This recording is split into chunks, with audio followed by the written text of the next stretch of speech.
Hello friends, ಎಲ್ರಿಗೂ ನಮಸ್ಕಾರ. Welcome to my study strategy YouTube channel. So KE ಕಡೆಯಿಂದ ನಡೆದಂಥ BMTC ಕಂಡಕ್ಟರ್ ಹುದ್ದೆಗೆ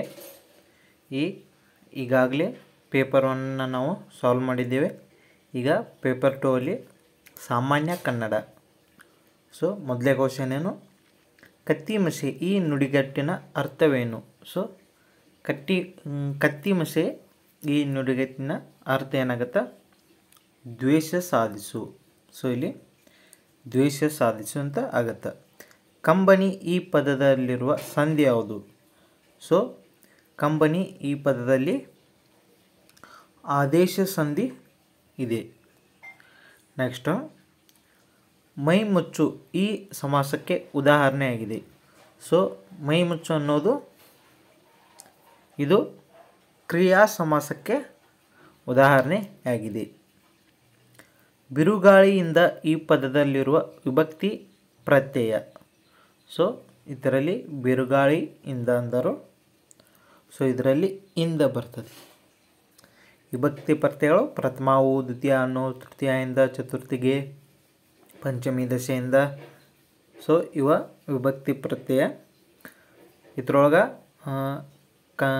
ಕನ್ನಡದೊಳಗೆ ಬೇರೆ ಬರ್ತಾವೆ, ಹಳೆಗನ್ನಡದೊಳಗೆ ಬೇರೆ ಬರ್ತಾವೆ. ಹೊಸಗನ್ನಡ ಹಳೆಗನ್ನಡದೊಳಗೆ ನೀವು ಅವನ್ನ ನೋಡ್ಕೋಬೇಕು. ನೆಕ್ಸ್ಟ್, ಭಾನು ಈ ಪದದ ಸಮಾನಾರ್ಥಕ ಪದ ಯಾವುದಂತ ಕೇಳೋರು. ಭಾನು ಅಂದ್ರೆ ಆಕಾಶ, ಪೃಥ್ವಿ, ಗಗನ, ಸೂರ್ಯ. ಸೊ ಇವು ನಾಲ್ಕರಲ್ಲಿ ಭಾನು ಅಂದ್ರೆ ಸೂರ್ಯ ಅಂತ ಆಗುತ್ತೆ. ನೆಕ್ಸ್ಟ್, ಆಶೀರ್ವಾದ, ಅಪ್ಪಣೆ, ಆಜ್ಞೆ, ಆರೈಕೆ ಇವುಗಳನ್ನು ತೋರುವಾಗ ಧಾತುಗಳಿಗೆ ಅಖ್ಯಾತ ಪ್ರತ್ಯಯಗಳು ಸೇರಿ ಯಾವ ಕ್ರಿಯಾಪದಗಳಾಗುತ್ತವೆ? ಸೊ ಇದಕ್ಕೇನಾಗುತ್ತೆ ಆನ್ಸರ? ವಿದ್ಯಾರ್ಥಕ ಪದಗಳಾಗುತ್ತವೆ. ವಿದ್ಯಾರ್ಥಕ ಕ್ರಿಯಾಪದಗಳ ಆಗುತ್ತವೆ. ನೆಕ್ಸ್ಟ್, ಅವನು ಉಂಡ ಮನೆಗೆ ಕೇಡು ಬಗೆದನು, ಕೃತಜ್ಞರು ಏನನ್ನು ತಾನೇ ಮಾಡುವುದಿಲ್ಲ. ಈ ವಾಕ್ಯದಲ್ಲಿರುವ ಅಲಂಕಾರ ಯಾವುದು ಅಂತ ಕೇಳ್ಯಾರು. ಸೊ ಇದರಲ್ಲಿ ಅರ್ಥಾಂತರ ನ್ಯಾಸಾಲಂಕಾರ ಅನ್ನೋದು ಇದು ಆಗುತ್ತೆ. ನೆಕ್ಸ್ಟ್,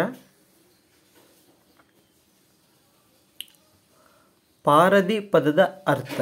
ಸೊ ಇಲ್ಲಿ ಪಾರದಿ ಪದದ ಅರ್ಥ ಏನಾಗುತ್ತೆ? ಬೇಟೆ ಎನ್ನುವ ಪದ ಏನೈತಿ ಈ ಥರ ಅರ್ಥವನ್ನು ನೀಡುತ್ತಾ. ಬೇಟೆ ಪದದ ಪಾರದಿ ಅಂದರೆ ಏನೈತಿ? ಬೇಟೆ ಅಂತ ಅರ್ಥವನ್ನು ಕೊಡುತ್ತೆ. ನೆಕ್ಸ್ಟ್, ಸಮಷ್ಟಿ ಪದದ ವಿರುದ್ಧಾರ್ಥಕ ಪದ. ಸೊ ಸಮಷ್ಟಿ ಪದದ ವಿರುದ್ಧಾರ್ಥಕ ಪದ ಏನಾಗುತ್ತೆ? ವ್ಯಷ್ಟಿ ಅನ್ನೋದ ಆಗುತ್ತೆ. ಸಮಷ್ಟಿ, ವ್ಯಷ್ಟಿ. ನೆಕ್ಸ್ಟ್, ವಿಧೇಯ ಪದದ ವಿರುದ್ಧಾರ್ಥಕ ರೂಪ ಏನ ಕೇಳ್ಯಾರು. ವಿಧೇಯ ಪದದ ವಿರುದ್ಧಾರ್ಥಕ ಪದ ಅವಿಧೇಯ. ನೆಕ್ಸ್ಟ್, ಗುಂಪಿಗೆ ಸೇರಿದ ಪದವನ್ನು ಗುರುತಿಸಿ ಅಂದರು. ಸರಸರ, ಬನ್ನಿ ಬನ್ನಿ, ಪಿಳಿ ಪಿಳಿ, ಜುಳು ಜುಳು. ಸೊ ಇದರಲ್ಲಿ ಆನ್ಸರ್ ಏನಾಗುತ್ತೆ? ಬನ್ನಿ ಬನ್ನಿ ಅನ್ನೋದು ಕ್ರಿಯಾಪದ ಆಗುತ್ತೆ. ಸೊ ಇವು ಏನಾಗುತ್ತೆ? ಆಗೋದಿಲ್ಲ. ಸರಸರ, ಪಿಳಿ ಪಿಳಿ, ಜುಳು ಜುಳು. ನೆಕ್ಸ್ಟ್, ಮಾಡ್ಯಾರ ಪದದ ಗ್ರಾತೀಯ ರೂಪ.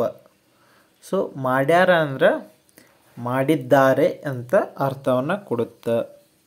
ಸೊ ಈಗ ಮಾಡ್ಯಾರ ಅಂದ್ರೆ ಆಲ್ರೆಡಿ ಈಗ ಮಾಡಿದ್ದಾರೆ. ಸೊ ಮಾಡುತ್ತಾರೇನೂ ಆಗೋದಿಲ್ಲ, ಮಾಡುವವರು ಆಗೋದಿಲ್ಲ, ಮಾಡುತ್ತಿದ್ದಾರೇನೂ ಆಗೋದಿಲ್ಲ. ನೆಕ್ಸ್ಟ್, ಜೇಡರ ದಾಸಿಮಯ್ಯನವರ ವಚನಗಳ ಅಂಕಿತ ಯಾವುದು ಅಂತ ಕೇಳೋರು. ಸೊ ಇಲ್ಲಿ ಜೇಡರ ದಾಸಿಮಯ್ಯವರ ಯಾವುದಾಗುತ್ತೆ? ರಾಮನಾಥ ಅನ್ನೋದು ಆಗುತ್ತೆ. ಸೊ ಇಲ್ಲಿ ಕೂಡಲ ಸಂಗಮ ಅನ್ನೋದು ಬಸವಣ್ಣವ್ರದ್ದು.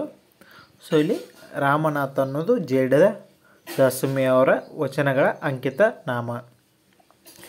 ನೆಕ್ಸ್ಟ್, ಯಾವ ಸಮಾಸವನ್ನು ದ್ವಿತೀಯ ತತ್ಪುರುಷ ಸಮಾಸ ಎಂದು ಕರೆಯಲಾಗುತ್ತದೆ? ಸೊ ಇಲ್ಲಿ ದ್ವಿತೀಯ ತತ್ಪುರುಷ ಸಮಾಸ ಎಂದು ಕ್ರಿಯಾ ಸಮಾಸವನ್ನು ಕರೆಯಲಾಗುತ್ತದೆ. ಸೊ ಕ್ರಿಯಾ ಸಮಾಸವನ್ನು ದ್ವಿತೀಯ ತತ್ಪುರುಷ ಸಮಾಸ ಎಂದು ಕರೆಯುತ್ತಾರೆ. ನೆಕ್ಸ್ಟ್, ನಾನು ನಾವು ಉತ್ತಮ ಪುರುಷ, ಅವನು ಅವರು ಇದೇನಾಗುತ್ತೆ ಪ್ರಥಮ ಪುರುಷ ಆಗುತ್ತೆ. ಸೊ ನಾನು ನಾವು ಅನ್ನೋದು ಉತ್ತಮ ಪುರುಷ ಆದರೆ ಅವನು ಅವರು ಅನ್ನೋದು ಪ್ರಥಮ ಪುರುಷವಾಗುತ್ತದೆ. ನೆಕ್ಸ್ಟ್, ಗುಂಪಿಗೆ ಸೇರಿದ ಪದವನ್ನು ಗುರುತಿಸಿ ಅಂದರು. ಮೆಲ್ಲನೆ, ಹೌದು, ಸಾಕು, ಇಲ್ಲ. ಸೊ ಇವೆಲ್ಲ ಏನೈತಿ ಸಾಕು ಇಲ್ಲ ಅನ್ನೋದು ಕ್ರಿಯೆಯನ್ನು ಹೇಳ್ತಾವೆ. ಸೊ ಇದು ಮೆಲ್ಲನೆ ಅನ್ನೋದು ಆಗೋದಿಲ್ಲ. ಸೊ 16ನೇದ ಈ ಮೆಲ್ಲನೆ ಅನ್ನೋದು ಗುಂಪಿಗೆ ಸೇರದ ಪದ. ನೆಕ್ಸ್ಟ್, ಕ್ರಿಯಾಪದದ ಮೂಲ ರೂಪ ಏನಂತ ಕೇಳ್ಯಾರು. ಕ್ರಿಯಾಪದದ ಮೂಲ ರೂಪ ಏನಾಗಿರ್ತದೆ, ಧಾತು ಆಗಿರ್ತದೆ. ಧಾತು ಅನ್ನೋದು ಕ್ರಿಯಾಪದದ ಮೂಲ ರೂಪ.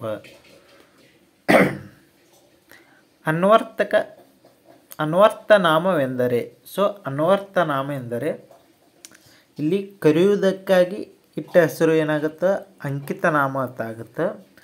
ರೂಢಿಯಿಂದ ಬಂದಂಥ ಹೆಸರು ಏನೈತಿ ರೂಢನಾಮ ಆಗುತ್ತೆ. ಸೊ ಅರ್ಥಕ್ಕನುವಾದ ನಾಮ ಏನೈತಿ ಈ ಹೆಸರ ಇದು ಅನ್ವರ್ಥಕ ನಾಮ ಅಂತ ಆಗುತ್ತೆ. ಸೊ ಇಲ್ಲಿ ದಿಗಂತ ಪದದ ಈ ಸಂಧಿಗೆ ಉದಾಹರಣೆ. ಸೊ ದಿಗಂತ ಪದ ಅನ್ನೋದು ಜಸ್ವ ಸಂಧಿಗೆ ಉದಾಹರಣೆ ಆಗುತ್ತೆ. ನೆಕ್ಸ್ಟ್, ಅರಿ ಸಮಾಸಕ್ಕೆ ಉದಾಹರಣೆ ಇದು. ಸೊ ಅರಿ ಸಮಾಸಕ್ಕೆ ಮಂಗಳಾರತಿ ಅನ್ನೋದು ಏನಾಗುತ್ತೆ, ಅರಿ ಸಮಾಸಕ್ಕೆ ಉದಾಹರಣೆ ಆಗುತ್ತೆ. ನೆಕ್ಸ್ಟ್, ಕರ್ತರಿ ಪ್ರಯೋಗದಲ್ಲಿ ಕರ್ತೃ ಪದವು ಈ ವಿಭಕ್ತಿಯಲ್ಲಿರ್ತದೆ. ಸೊ ಇದರಲ್ಲಿ ಪ್ರಥಮದ್ರೊಳಗೆ ಇರ್ತದೆ, ಪ್ರಥಮ ಉ ಅಂತ ಆಗುತ್ತೆ. ನೆಕ್ಸ್ಟ್, ಕೆಳಕಂಡ ಹರಿದಾಸರನ್ನು ಅವರ ಅಂಕಿತಗಳೊಂದಿಗೆ ಜೋಡಿಸಿ ಅಂದರೆ. ಸೊ ಇಲ್ಲಿ ಏನಾಗುತ್ತೆ, ಪುರಂದರದಾಸರು ಪುರಂದರ ವಿಠಲ ಅಂತ ಆಗುತ್ತೆ. ಕನಕದಾಸರದ ಕಾಗಿನೆಲೆ ಆದಿಕೇಶವ ಅಂತ ಆಗುತ್ತೆ. ಸೊ ವಾದಿರಾಜರದ್ದು ಏನಾಗುತ್ತೆ, ಹಯವದನ ಆಗುತ್ತೆ. ಶ್ರೀಪಾದ ರಾಯರದ ರಂಗವಿಠಲ ಅಂತ ಆಗುತ್ತೆ. ಸೊ ಇಲ್ಲಿ ಒಂದನೇದ ಸಿ. ಸೊ ಇಲ್ಲಿ ಒಂದನೇದ ಸಿ ಅಂದ್ರೆ ಆಪ್ಷನ್ 3 ಏನಾಗುತ್ತೆ ಕರೆಕ್ಟ್ ಆಗುತ್ತೆ. ನೆಕ್ಸ್ಟ್, ಈ ಕೆಳಗಿನಗಳಲ್ಲಿ ಶಿವರಾಮ್ ಕಾರಂತರು ಯಾವ ಕಾದಂಬರಿ ಚಲನಚಿತ್ರವಾಗಿಲ್ಲ. ಸೊ ಶಿವರಾಮ್ ಕಾರಂತರವರ ಬರೆದಂಥ ಯಾವ ಕಾದಂಬರಿ ಚಲನಚಿತ್ರವಾಗಿಲ್ಲ. ಸೊ ಬೆಟ್ಟದ ಜೀವ ಅನ್ನೋದು ಚಲನಚಿತ್ರ ಇದೆ. ಹಾಗೆ ಚೋಮನ ದುಡಿ ಅನ್ನೋದು ಇದು ಚಲನಚಿತ್ರವಿದೆ.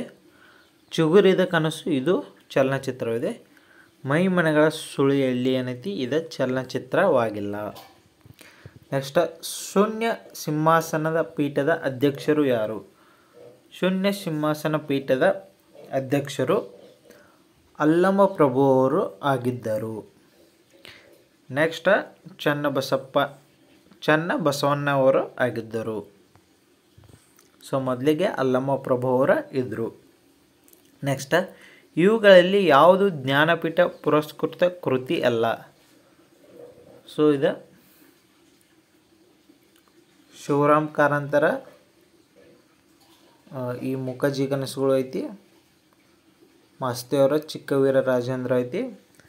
ವಿಕ್ರು ಗೋಕಾಕ್ ಅವರ ಭಾರತ ಸಿಂಧು ರಶ್ಮಿ ಐತಿ.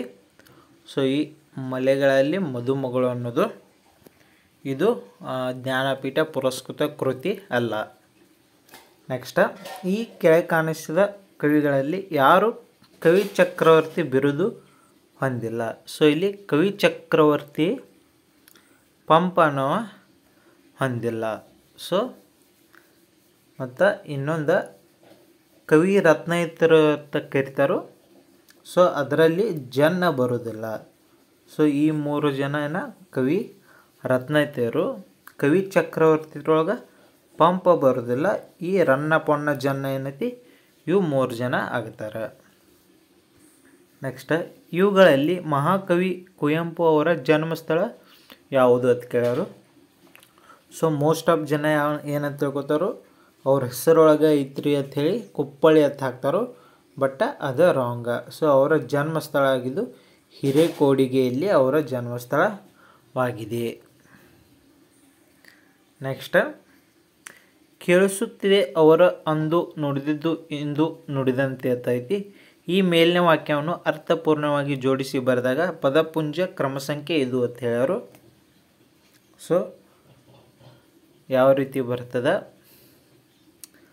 ಇಲ್ಲಿ ಮೊದಲಿಗೆ ಅವರು ಅಂದು. ಸೊ ಮೊದಲಿಗೆ ಅವರು ಅಂದು ನುಡಿದಿದ್ದು ಇಂದು ನುಡಿದಂತೆ ಕೇಳಿಸುತ್ತದೆ. ಸೊ ಅಂದ್ರೆ B1, second C, third D, ಆಂತರ 4th A. ಸೊ ಅದೈತಿ ಆಪ್ಷನ್ 2 ಒಳಗೆ ಅದ ಐತಿ. ಅವರು ಅಂದು ನುಡಿದಿದ್ದು ಇಂದು ನುಡಿದಂತೆ ಕೇಳಿಸುತ್ತಿದೆ. ನೆಕ್ಸ್ಟ್ ಉಪಮೇಯ ಮತ್ತು ಉಪಮಾನಗಳಲ್ಲಿ ಪರಸ್ಪರ ಹೋಲಿಕೆ ಇರುವ ಅಲಂಕಾರ. ಸೊ ಇದರಲ್ಲಿ ಉಪಮೇಯ ಮತ್ತು ಉಪಮಾನ ಪರಸ್ಪರ ಹೋಲಿಕೆ ಅಂದರೆ ಉಪಮಾ ಅಲಂಕಾರ. ನೆಕ್ಸ್ಟ್ ಚರಣ ಕಮಲ ಇಲ್ಲಿರುವ ಅಲಂಕಾರ. ಸೊ ಇಲ್ಲಿ ಡೈರೆಕ್ಟ್ ಹೇಳ್ಯಾರ ಚರಣ ಕಮಲ. ಸೊ ಇದು ಯಾವುದ ರೂಪಕ ಅಲಂಕಾರ. ಈ ರೂಪಕ ಅಲಂಕಾರ ಒಟ್ಟು 2 ವರ್ಡ್ ಇರ್ತಾವೆ, ಅಂದ್ರೆ ಡೈರೆಕ್ಟ್ ಟು ಡೈರೆಕ್ಟ್ ಹೇಳೋದು. ಮುಖಚಂದ್ರ, ಕಮಲ ಕಣ್ಣು ಅಥವಾ ಚರಣ ಕಮಲ ಈ ಥರ ಏನು ಬರ್ತಾವೆ ಇವೆಲ್ಲ ರೂಪಕ ಅಲಂಕಾರ ಒಳಗೆ ಬರ್ತಾವು. ನೆಕ್ಸ್ಟ್ ಕೇಂದ್ರ ಸಾಹಿತ್ಯ ಅಕಾಡೆಮಿ ಪ್ರಶಸ್ತಿ ಪಡೆದ ದ.ರಾ. ಬೇಂದ್ರೆಯವರ ಕವನ ಸಂಕಲನ. ಸೊ ಇದಕ್ಕೆ ಆನ್ಸರ್ ಏನ, ಅರಳು ಮರಳು ಕೃತಿಗೆ ಏನೈತಿ ಕವನ ಸಂಕಲನಕ್ಕೆ ಕೇಂದ್ರ ಸಾಹಿತ್ಯ ಅಕಾಡೆಮಿ ಪ್ರಶಸ್ತಿ ಬಂದೈತಿ. ನಾಲ್ಕು ತಂತಿಗೆ ಏನು ಬಂದೈತಿ, ಜ್ಞಾನಪೀಠ ಪ್ರಶಸ್ತಿ ಬಂದೈತಿ. ನೆಕ್ಸ್ಟ್ ಕಾವ್ಯಾರ್ಥ ಚಿಂತನ ಕೃತಿಯನ್ನು ಬರೆದವರು. ಸೊ ಈ ಕಾವ್ಯಾರ್ಥ ಚಿಂತನ ಕೃತಿಯನ್ನು ಬರೆದವರು G.S. Shivarudrappa. So G.S. Shivarudrappa ಏನೈತಿ ಕಾವ್ಯಾರ್ಥ ಚಿಂತನ ಕೃತಿಯನ್ನು ಬರೆದವರು. ಕವಿಶಿಷ್ಯ ಕಾವ್ಯನಾಮದಿಂದ ಪ್ರಸಿದ್ಧರಾದವರು. ಸೊ ಕವಿಶಿಷ್ಯ ಕಾವ್ಯನಾಮದಿಂದ ಪಂಜೆ ಮಂಗೇಶರಾಯರು ಏನೈತಿ ಪ್ರಸಿದ್ಧಿಯನ್ನು ಪಡೆದವರು. ನೆಕ್ಸ್ಟ್ ಇಜ್ಜೋಡು, ಭಾರತ ಸಿಂಧು ರಶ್ಮಿ, ಪಯಣ, ಸಾಮಗಾನ ಇವುಗಳಲ್ಲಿ ಗುಂಪಿಗೆ ಸೇರಿದ ಪದವನ್ನು ಬರೆಯಿರಿ ಅಂತ ಹೇಳ್ಯಾರು. ಸೊ ಇದರಲ್ಲಿ ಇಜ್ಜೋಡು ಅನ್ನೋದು ಇದು ಗುಂಪಿಗೆ ಸೇರಿದ ಪದ ಆಗುತ್ತದೆ. ಸೊ ಇವೆಲ್ಲ ಕಾದಂಬರಿ ಆಗುತ್ತೆ, ಇದು ಇಜ್ಜೋಡು ಆಗುವುದಿಲ್ಲ. ನೆಕ್ಸ್ಟ್ ವ್ಯಾಪಾರಿ ಈ ಪದವು ಈ ವಸ್ತುವಾಚಕಕ್ಕೆ ಉದಾಹರಣೆ ಯಾಗಿದೆ ಅಂತ ಕೇಳ್ಯಾರು. ಸೊ ವ್ಯಾಪಾರಿ ಅನ್ನೋದು ಒಂದು ಅನ್ವರ್ಥಕ ನಾಮ. ಸೊ ಅವ ಮಾಡುವಂಥ ಕೆಲಸವನ್ನು ನೋಡಿ ಅವ ವ್ಯಾಪಾರಿ ಅಂತ ಕರಿತೀವಿ. ಸೊ ಇಲ್ಲಿಗೆ ಈ 35 ಕ್ವಶನ್ಗಳು ಕಂಪ್ಲೀಟ್ ಆದವು. ಸೊ ಮತ್ತೆ ಮುಂದಿನ ವಿಡಿಯೋದಲ್ಲಿ ಇಂಗ್ಲೀಷ್ ಅಥವಾ ಕಂಪ್ಯೂಟರ್ ಸೈನ್ಸನ್ನು ಕಂಪ್ಯೂಟರ್ ಬಗ್ಗೆ ಕೇಳಿದಂಥ ಪ್ರಶ್ನೆಗಳನ್ನ ಮಾಡ್ಬೇಕು ಅಂದ್ಕೊಂಡೀನಿ. ನೋಡೋಣ ಏನಾಗುತ್ತೆ. ಸೊ ಅಲ್ಲಿವರೆಗೂ ಟೇಕ್ ಕೇರ್, ಬಾಯ್.